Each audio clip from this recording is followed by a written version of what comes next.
Good afternoon and welcome. You're listening live. We have Echo. You're listening live to Heart, a program which aims to help you understand and to become your loving self at KMET 1490 AM, ABC News Radio Live. I'm Dr. Mitra Rashilian. I'm a licensed marriage and family therapist and a certified sexologist and a researcher in human sexuality and sexual healthcare. And I'm here along with Dr. Robert Jaffe, who's also a psychotherapist and certified hypnotherapist, my very, very dear friend, colleague, mentor, and business partner. Thank you very much. Welcome, Dr. Jaffe. And I'm going to say ditto. Ditto. Ditto. Thank you. Yeah, that was Demi Moore's line in Ghost. Yes. He would tell her how much he loved her if she looked at him, and she goes ditto. Ditto. That was a nice movie. That was a great movie. And I tell you, every time, after that, I did end up actually, watching that movie maybe two or three other times, whether by myself or with a group of people. And I tell you, every time I felt how strong the movie was, how strong the message of love was. Yes. Right? Yes. And how strong, the connection, means to us. And even when we're not together, we feel the connection. So that's really a true message of love, what love brings to people. Yes, because love is the essence of who we are, and it's a non-physical energy. Yes. Yeah. And that movie definitely captures that. Yep, definitely non-physical energy. Right? Non-physical energy. And Whoopi Goldberg was wonderful in that movie. Right. Yes, they all played very well. I'm sorry that Patrick Swayze is no longer, with us in physical form, but he really played his role well, as well as Demi Moore. So I'm glad that I was able to see this movie. Yes. So anyway, so we are here on the topic of love, and that's what we promote. We always say all you need is love. Another great movie that I saw that talks about love and how love really changed the perspective of the main character was this movie that God, I had the name just now and I just you lost the I name. lost the name. Yes. Well, what was the movie about? It was this man who copied the Beatles the Beatles movie, the Beatles song. It's of course it's a made up story, but like another universe. And no, he just copied them as part of his own creation, and he became very famous guy. Oh, I see. Yesterday. Thank you. Yeah. Yes. Yeah, but that was another universe. That was another universe because when the Beatles in that universe never existed. Yeah, it didn't exist. Yes. Yesterday. Yesterday. And some of the thank you, Jesse. Thank you, Jesse. Some of the love songs that that they are singing in that movie, they're just incredible. But see, you have to see that to gain the connection of love, that the connection that love creates between people. You have to see the movie along with the play and listening to the music, so that's how you can grasp the true essence of love as an energy. Albert Einstein, I don't think I have to explain who that is to the public. I hope everybody knows the famous equation that he created, E, which stands for energy, equals mc squared. M is matter, C is the speed of light, and squared. So matter equals energy times the speed of light squared, which means that matter and energy are interchangeable. And Einstein said, we're born into this world with family and a few friends, and we say those are people who are our loved ones. He said, our job while we are here on this planet is to expand that until it encompasses all of mankind. Yes, That's what he said. that's what he said. Yes. Yes. And, he brilliantly said that, and that's so true, and something that I myself believe in. So, in my own therapy, what I do with my couples, that they come in and they put fingers at each other. You did, you said. I ask them, what are you trying to get by pointing a finger at each other? Mm-hmm. Because that's never going to get anywhere. Mm-hmm. But what message of love you're exchanging with each other? Mm-hmm. What do you like about each other? Mm-hmm. How playful are you with each other? Mm-hmm. What's going on right now?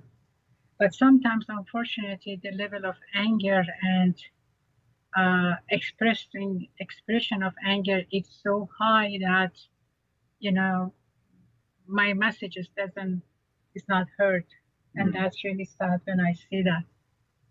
Uh, One of my mentors, name was Paul Igen, Dr. Paul Igen. He made a comment once that I thought was brilliant.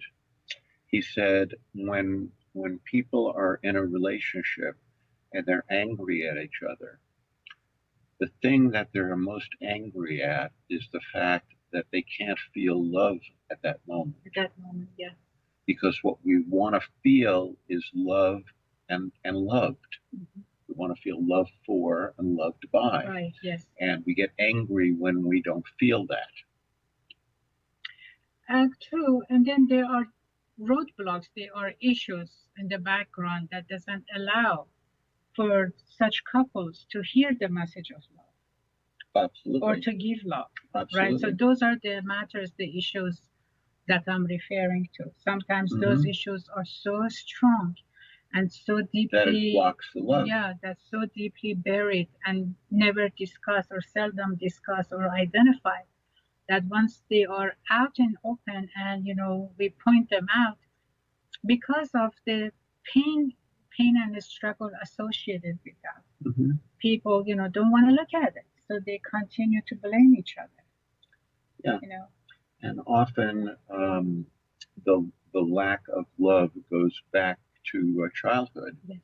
When we had parents who were less than effective in communicating their love, and we felt the disconnection from them, and we felt cut off, abandoned, sometimes emotionally, sometimes physically as well, rejected. And so we go forward into our life wanting to recapture that with our partner, but not knowing how to do that. And that's what brings many people in for couples counseling, is they're lost in their relationship with how to get back to a loving place. Exactly. And you and I know that sometimes couples are ready and they want to hear the truth so that they can do something about it. And sometimes they come to therapy to get confirmation about how they feel and, prove that they are right, and they want the therapist to side with them. Yeah. And then sometimes, they're just so much in denial that they don't want to hear any of it. Yeah, so one of the big questions that you and I both ask in our own ways to our couples is, would you rather be right or be close? Yeah. And unfortunately, often the answer is, I'd rather be right. I'd rather be right. Yeah. Yeah. Exactly. Yeah. Yes. And it is at that moment that I know that, really, how can I, help this couple? Because they want to be right. And my job is to do an assessment of the issue and tell them what the assessment is and what to do for it. Also to help them understand why being right is so important to them. Yeah. Because often our ego believes that being right is equivalent to survival. Yeah. So that is a whole topic in and of itself, which we have discussed and will continue to discuss. But being right is not the be all end all. It's being loving, and also being truthful in a kind way. Yes. Yes, we have to tell our truth, but we have to also be kind because kindness communicates our lovingness toward the other person. Absolutely. And what is that expression? Trying to think, how does it go? Hmm, just like you, it just went in and out of my head. I'll think of it in a moment. Okay. All right. So speaking of love, Yes. speaking of relationship, Yes. we know the big aspect of one of the big aspects of loving relationship and what brings couples together. It's a matter of sex and a healthy sex, Hmm. right? In intimate or romantic relationships, and there are times that even in non-romantic relationships, sex happens, right? Yes. So sex is an important aspect of life. It's important to both men and women. However, we know that traditionally, culturally, scientifically, and experientially, at the level of larger society, usually female sexuality is kind of undermined, Mm. right? We know that research is not really strong about finding uh, root causes of female sexuality as much as they focus on men's sexuality. We know that culture prohibits women about talking about their sexuality. Religions, they do that. There are so many do's and don'ts about female sexuality, and all combined, you know, they just jeopardize her research, per my own research, per my colleagues' research, the research of very well-known researchers in human sexuality.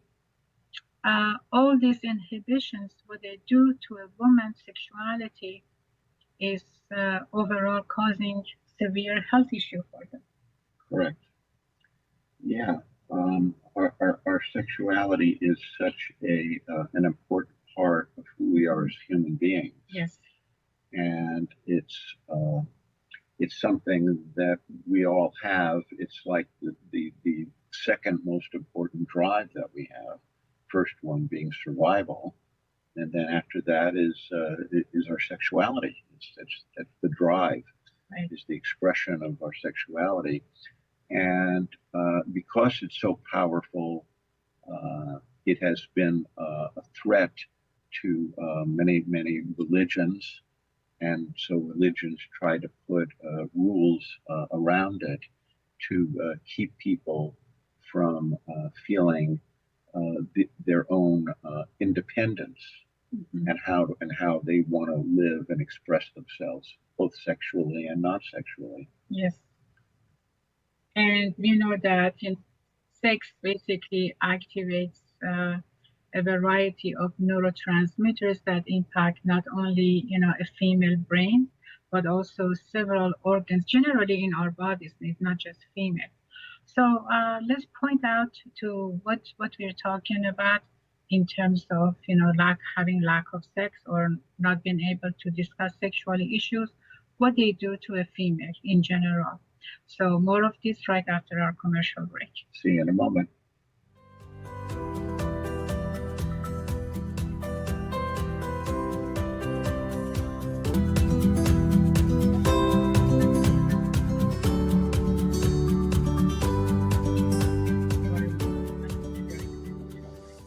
Yes, yes. Welcome back from our commercial break. This is the Heart to Heart program at KMET 1490 AM, ABC News Radio Live. For those of you who are just joining us, we're talking about female sexuality and the health aspect of that. I would like to invite you to please join us by calling us at 951-922-3532 so that we can, learn about you, because that's the most important part of this program.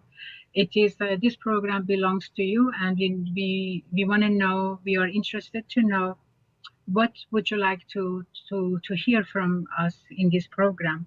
And every week we're going to choose a topic and we will discuss it. But it will be much better if we know what is it that you're interested in so that we can provide it to you.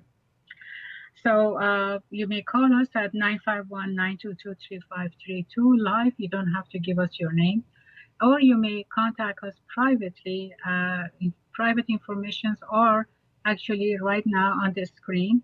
And or you can find them at KMET homepage in our section Heart to Heart program. And thank you for joining us. So before commercial, we were talking about, when those sex activates a variety of neurotransmitters in our brain, and then they impact brain function, but they also impact, our organs, right? They impact our physical health. The saying in psychology is that the cells of your body eavesdrop on the thoughts in your mind.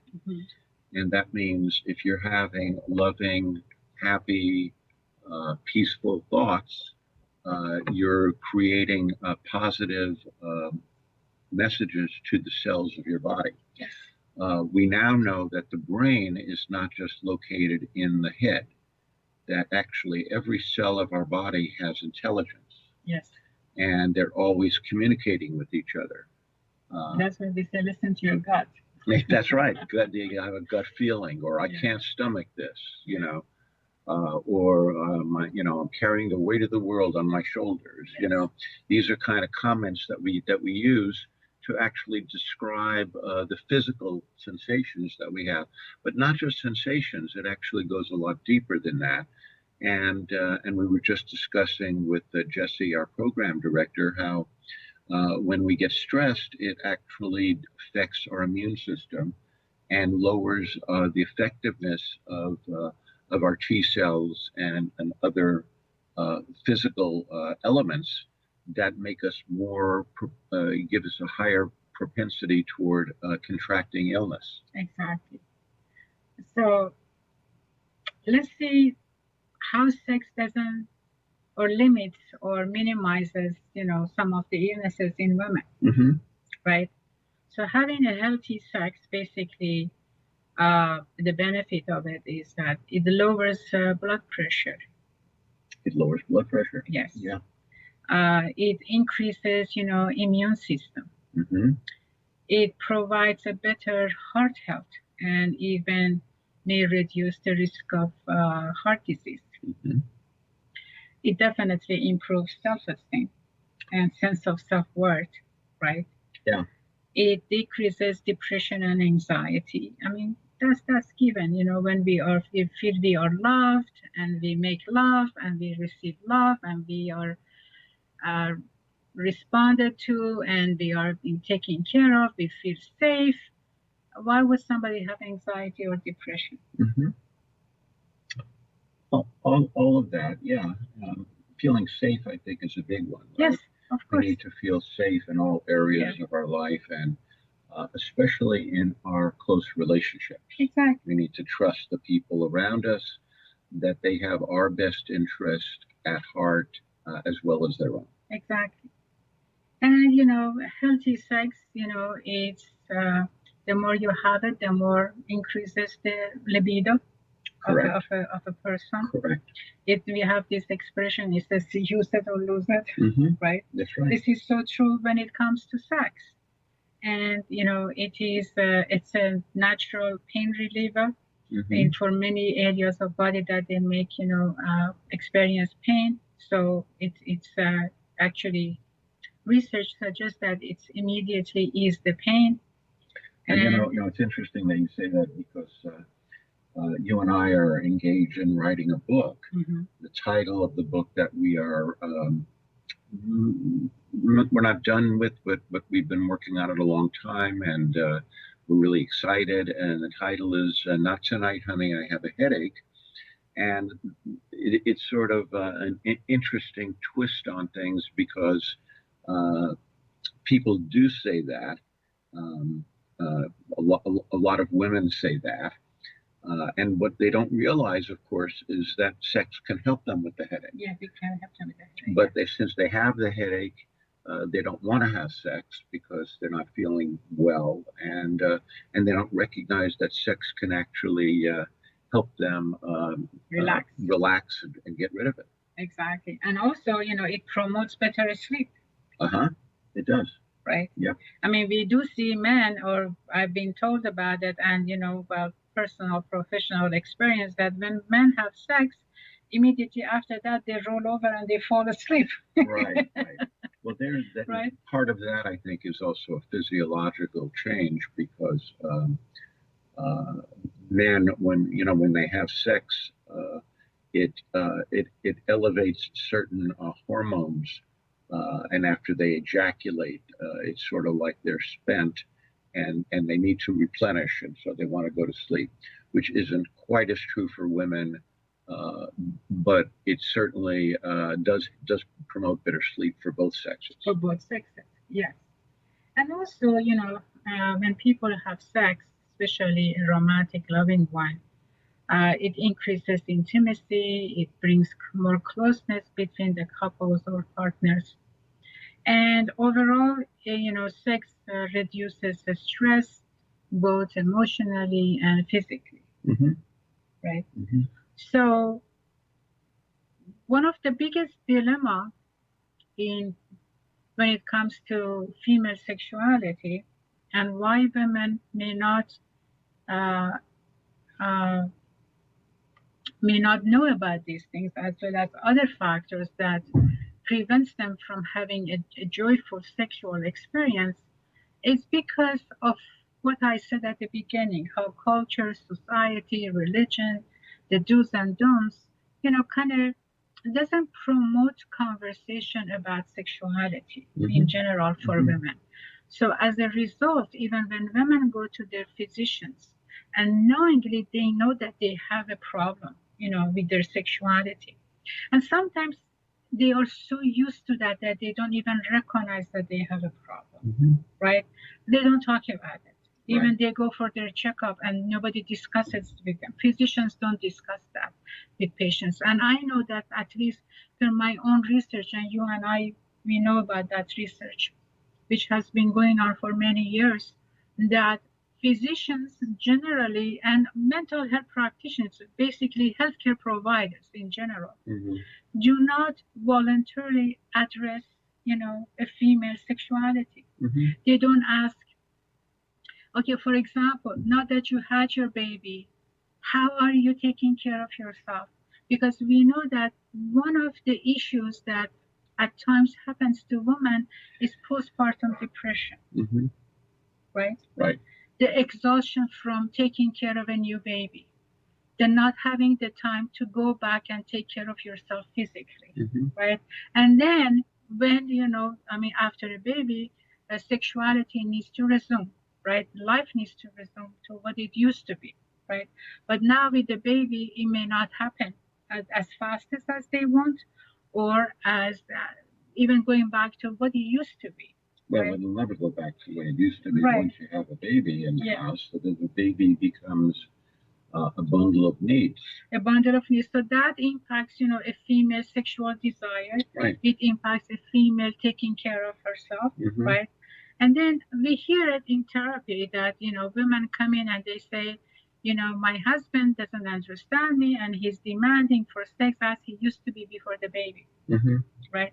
So whether the husband or the partner is demanding or not, a female body automatically goes through certain, physiological as well as emotional changes that a female really needs help. And then once the help is not there, or due to a variety of hormonal changes and the nature of pregnancy that they had, they may experience a condition called postpartum depression.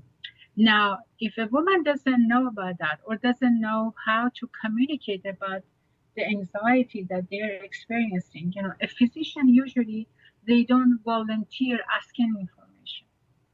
Right, right. And what we've learned through the research is that for the most part, physicians are not well trained Right.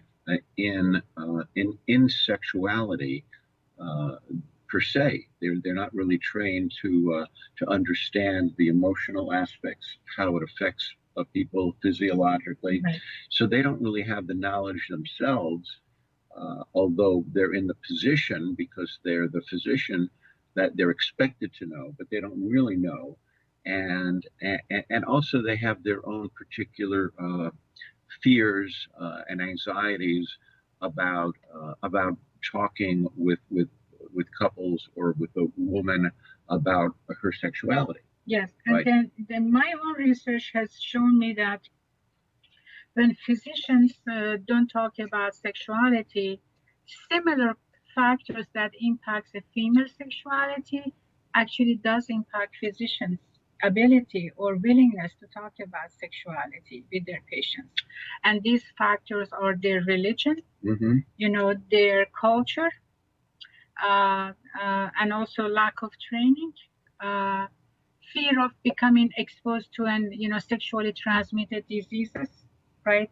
And then legal issues that may come up as a result of that. But then again, if there is a training and they know how to do it, why would there be legal issues, right? You and I talk about sex and sexuality every day with our patients. Right. So right. It's primarily there's a lot of fear as well as ignorance around the topic, yes.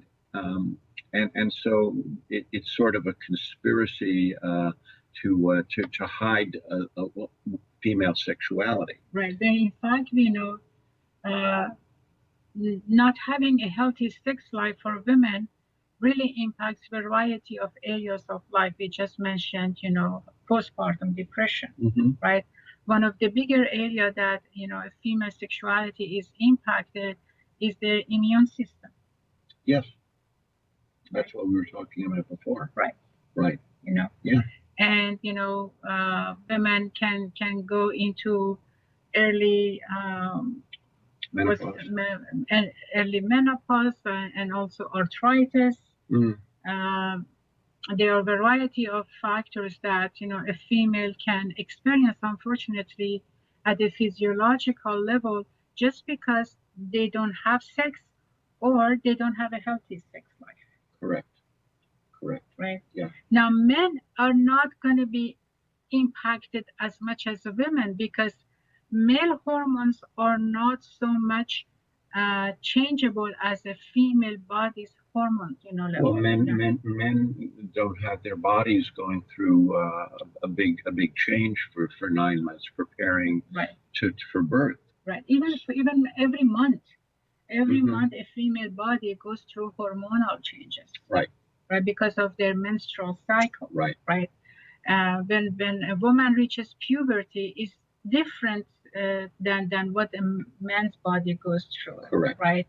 So male hormone and female hormones, they operate differently physically and emotionally, impact emotion, and therefore, women in general need a much more detailed and a higher level of attention, both physically from their physicians and from their mental health care provider, in order to be able to achieve a healthy life overall. So it's not just a matter of having sex, it's a matter of looking at a much bigger picture of it, which is how a female can stay healthy, and sex is an aspect of that, a major aspect of that. Because if a female decides not to have sex, or basically for a variety of reasons, stop having sex, they are shutting down a major physiological part of their body. Right. Because we're all sexual beings. Yes. Men and women are born sexual. Right. I've said this before, but I'll say it again, that they've been able now to measure the boys having erections while they're still in utero. And the last thing I read was that they've been able to measure girls having lubrication as early as a couple of days old. Right. And so we are sexual beings, and but because of the power of our sexuality and how strong it is, it has been shrouded in mystery, especially female sexuality. and a lot of myths, a lot of misconceptions, a lot of erroneous ideas about how women operate sexually. Yes. And women are subject to those myths and those erroneous ideas as much as men are. Exactly. And so we know that, I started my research back in 2004, and it still continues. And then I see that colleagues also doing research in 2021, and we are still at the same corner, at the same cross point, at the same crossroad. What should I term it? That is still, with all the awareness that we're trying to bring up to the attention of physicians, that they need to initiate conversation with their patients, we still see that physicians don't do that. Well, you're only talking really about 17 years since you got involved in it, and this has been going on for centuries. Exactly, it's going on for centuries. So 17 years isn't much time. Right. But the bottom line really is that we need to get more information out, and we have to be educating physicians as well as the general population, so that there's not so much misconception, hurt feelings, anger, and sometimes divorce over this topic. So you and I may have the solution. We may have the solution. We may have the solution, and let's talk about it right after our commercial break. See you in a moment.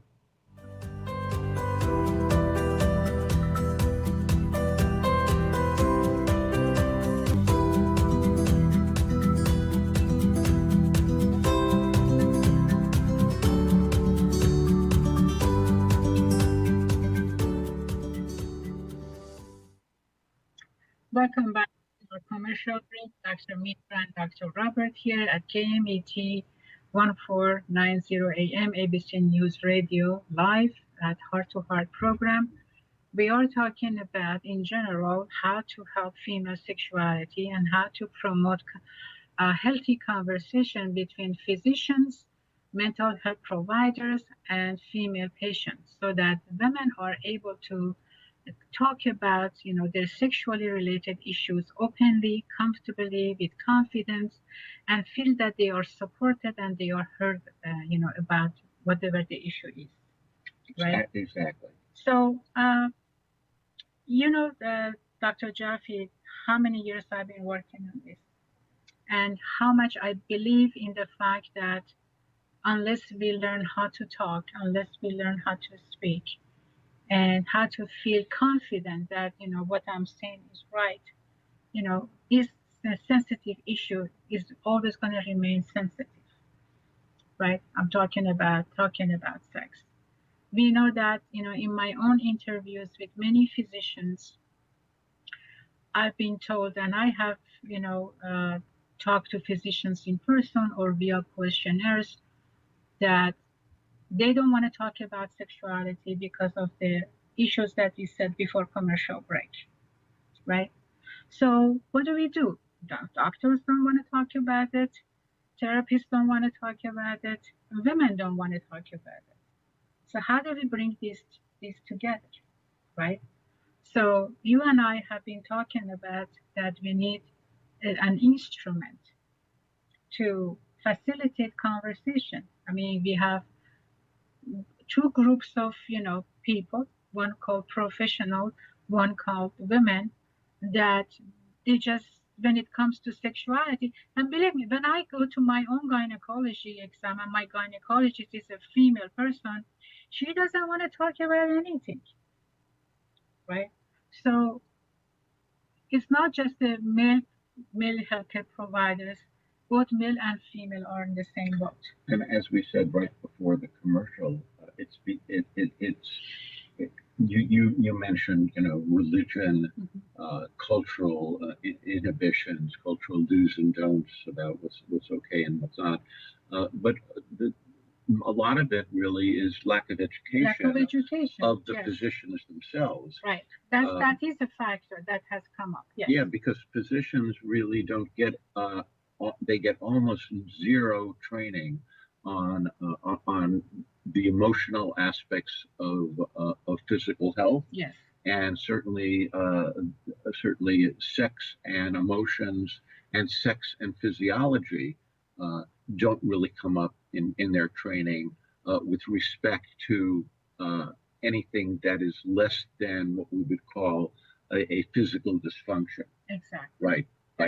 Like if the man can't get an erection, right, or if the woman doesn't get pregnant, yeah, those are things which are taught. Right. But anything remotely about the aspects of satisfaction, pleasure, identity, all of that, none of that gets taught. Yes.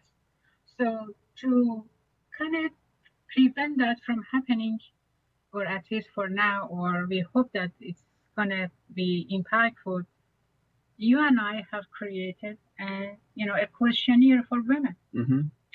So in this questionnaire, which is going to be online pretty soon, and we will get to let you know how to have access to that. Uh, Women are able to, through 29 questions that we have, to identify. Thank you. Yeah. I forgot the word. Yeah. To identify some of the challenges that they may not even be aware of it that they have. Mm-hmm. It's going to be there. So that to check mark or to put a number or to score it, the level that they experience. And we're doing this for you female patients, and we're doing this for you physician or mental health provider, so that once you have this copy in your hand, you don't need to ask your patient, what's going on with your sexuality, because we know that's uncomfortable to you. And for the patients, we know that that's uncomfortable for you to ask your physician about what you can even identify as part of sexuality. So we are hopeful that this instrument, this questionnaire, can facilitate a silent conversation between the two groups. And through that silent conversation, the information that's being put on the paper by women can open the door for physicians to realize, wow, this person needs help. Right, and so in the questionnaire, one of the things that is expressed is that the woman can read this and answer the questions, and if she chooses, can bring it up to the physician. It's voluntary. And if not, then at least she becomes more aware of what's going on, and then she is more empowered to take action if she chooses to. Exactly. There is no identifying factor on this questionnaire, no names. Yes, we do ask for demographic information, because that will help the healthcare provider and us to see at which group of age-wise, for example, we see more problem, or we see what kind of a problem. So that will help us to expand on those, to find interventions and preventions program. So your participation in that is extremely, important, and everything is done 100% confidential and private. So I will provide you with more information as soon as I have, as I complete this process. And this is by far, you and I know that is the only instrument so far that's been designed to facilitate, a conversation between physicians and patients, uh, where women themselves are able to pinpoint what's going on with me, or what am I experiencing, and I even don't know what to name it. Yes. Yes. Because it's not like every woman knows that they have low desire. It's not like every woman knows that they have postpartum, problem, or they don't know. If every woman, there are many women who don't know what orgasm is, and they don't know, or there's so many unknown factors that women experience, but they don't know how to recognize it. And yes, we are in the 21st century living now with all this technology. But when it comes to sexual education, we are really limited, in particular when it comes to female sexuality, for all the above reasons that we talked from the beginning of the program. Is lack of training, lack of education, cultural do's and don'ts, willingness of professionals, healthcare professionals, and feeling comfortable to discuss these issues, and also women awareness and sense of empowerment and wanting to experience a joyful sexuality aside from what the culture is telling them. Mm-hmm. So all of these have prevented, joyful experiences, and has actually increased so many physiological problems for women, which women are not aware that why they have early menopause. They don't know why they have early, arthritis. They don't know why they have so much anxiety, or they don't know why they are unhappy. So all these factors, sexuality is one of at least the root cause of all these issues. Right. We Yeah. started off today talking about love. Right. And I want to come back to it since we only have a few Sure. minutes left. Sure. That and I made the comment earlier that one of my mentors said that when couples are arguing, a lot of the time, what they're really arguing about is the fact that they can't feel love Mm-hmm. or loved by their partner, but also they can't feel love toward their partner, and they're very upset about it. Mm-hmm.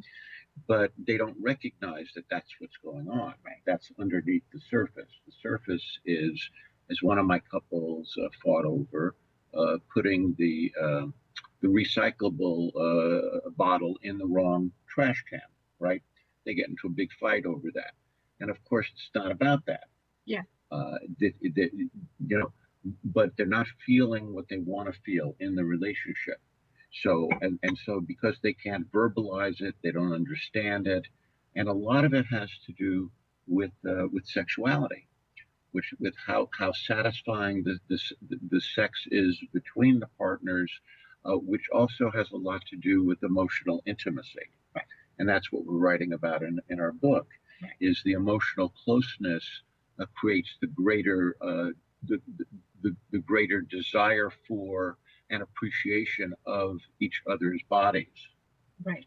That we get that connection through our bodily interaction and through our sexuality. Right. There were two more here that we didn't get to.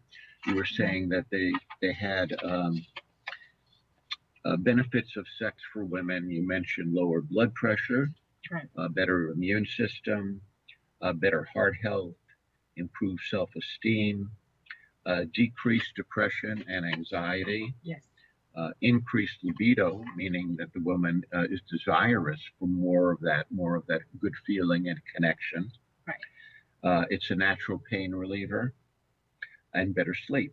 The Yes. ones that we didn't get to was an increased intimacy and closeness. Yes. Because intimacy and it is the euphemism for that is into me, see into me.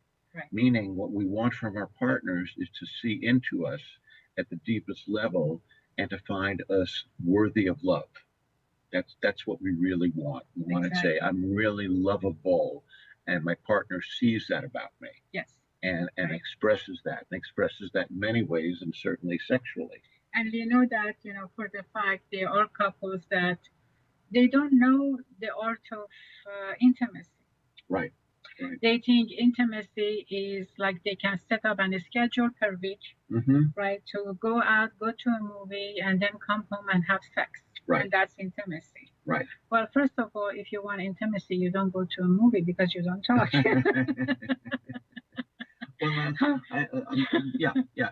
If that's all you do, if that's all you do, because let's face it, there are love stories. We were talking about. Not these days. We were talking about the Ghost, right. a while ago as being a love story, and certainly you can feel close to your partner if you're watching that together, and that can set the stage for it. Of course, while you're watching the movie, you're watching the movie. It can set the stage for it. Yes. Yeah. But usually, minimal conversation happens during watching a movie. I mean, holding hands can happen, but then again, two friends. Yeah, but we're talking about a 2-hour period of watching the movie. What I'm saying is, it can help get you in the mood. Right. But if that's where it ends, then it's not going to be enough. No. It has to be there has to be a lot But more. what I'm saying, intimacy doesn't need to be scheduled. Well, you and I, in our Yeah. book, we're talking about creating an environment of that's intimacy, and yes. that lovemaking is an extension of that environment Exactly. rather than an event. Yes. It's when lovemaking is an event, it's usually not lovemaking. It's usually sex. It's usually sex, and it's like a chore. Well, not necessarily, but it's sex, and it may be intimate, and it may be non-intimate. But my point is that when there's an environment, it's an extension, and it feels natural. It doesn't feel like, okay, now we're going to do this. It's like, oh, we're already making love because we're connected. Exactly. So making love is not necessarily, intercourse. Right. Now intercourse, it is an aspect of romance, intimacy, and and making love, right? It's the energy, it's the flow of the intimacy in the air. It's the dynamic that really creates that loving setting for people to emotionally and physically become connected. Yes, yes.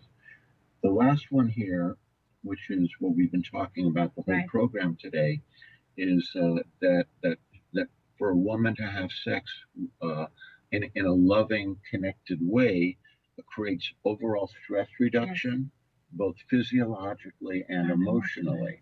Yes. So the woman becomes healthier when she's able to feel that emotional, physiological connection and appreciation, because making love with someone is an appreciation of them.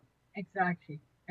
It's not, and you and I talked about this, and we said that like it was 2 weeks ago or a week ago, that as long as the focus is on individual satisfaction, relationship doesn't take place. Right. Yeah. So with that, we will give you more information as we complete our device or questionnaire for all the all of you people who are out there and looking for a way to communicate about your sexuality, and we hope that this works for you. We will give you more information as we know, and then we thank you for listening to our show, and thank you for giving us your hour. We appreciate that. Myself, along with Dr. Robert Jaffe, we're going to say goodbye, and thank you, Jesse, for helping us today. And don't forget that until next week, all you need is love. All you need is love. Bye-bye. And to demonstrate it. Bye-bye.